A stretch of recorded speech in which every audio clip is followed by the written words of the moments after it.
Key Stage 4-5, welcome to this week's assembly.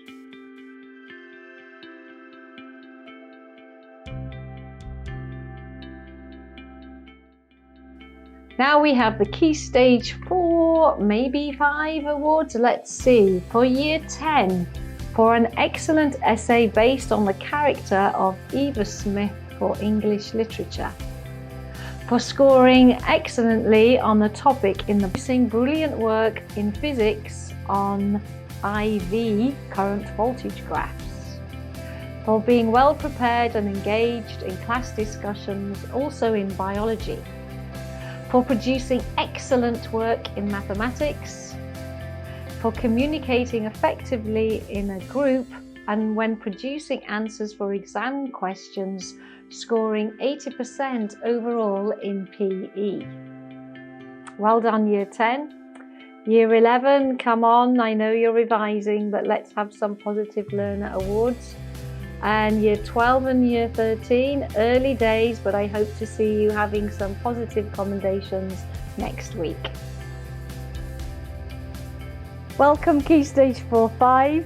I hope you are all safe and well and studying hard, but not too hard. I hope you're looking after your well-being too.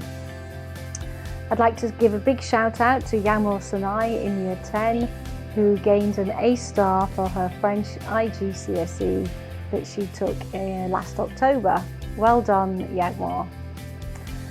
So some of you are concerned about the upcoming assessments and mocks and exams and everything.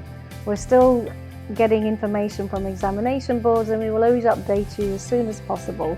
So the latest is Cambridge and International EdXL Pearson examinations are going ahead because they're global, and we will be updating you soon on slight exemptions or amendments for those kinds of examinations where you can't do the group work or you can't access the materials or equipment that you need to. For those GCSEs, such as drama is one example, because that's from the UK, that's cancelled, as is English literature. And I can't remember the other ones, but your teachers will let you know, because they're from the UK. So, for Year 10, we are going to be bringing you in February the 2nd, 9th and 16th for some topic tests in school assessments. For Year 11, your mocks are going to be starting on the 21st of February, and today you should have that schedule. It should be posted on your Google Classroom. For Year 12 and 13 mock exams, we're looking at April the 6th, especially for the sciences, so you can finish the syllabi. And then for the other subjects, we're just getting confirmation from your subject teachers who know best about when they think it will be the best time for you to have those mock assessments. So that's all from me.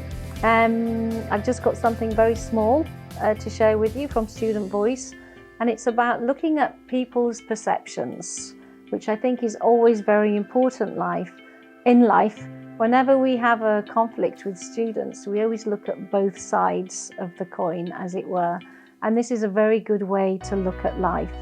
So here you go, enjoy.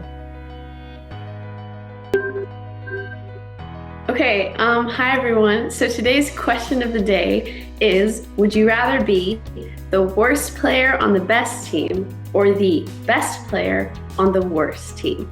Angman, take it away. So I would be the worst player on the best team because number one, you always win since you have better team players. And number two, it's all about team morale. So you're supporting your team members, even if you're the worst player. Ew, pathetic. I would by far be the best player on the worst team. No one cares about you. Everyone blames you for their mistakes. Me, I'm highly respected. Everyone looks up to me. It's my team's fault. It's not my fault. Well, I wouldn't agree with that because a negative about being the best player on the worst team is that you would be very arrogant and selfish, and you have a lot of responsibility taking care of your team, which I don't think you could do because you seem to be you think very highly of yourself. So I don't think that's right. But another positive about being the worst player in the best team is that you're also more experienced because you have better team players around you, so they can teach you and you'll just be better than an average team. Who cares about being arrogant? They only care about being good. That's something I am, not you. I am a leader. I teach people. You don't. I'm way better. Well, I guess we'll leave it to everyone else to make their choices on which one they want to do. Yeah, I guess it depends from person to person. I guess it depends on whether you care about team spirit, like Angbin, or your own ego, like Minty. So it really just depends, and there are positives and negatives to both. Ms. Cannon, what about you? What do you think? I think it doesn't matter as long as you do the best you possibly can. I can see both sides of the argument. Thank you, Student Voice, for your brilliant quickie debate.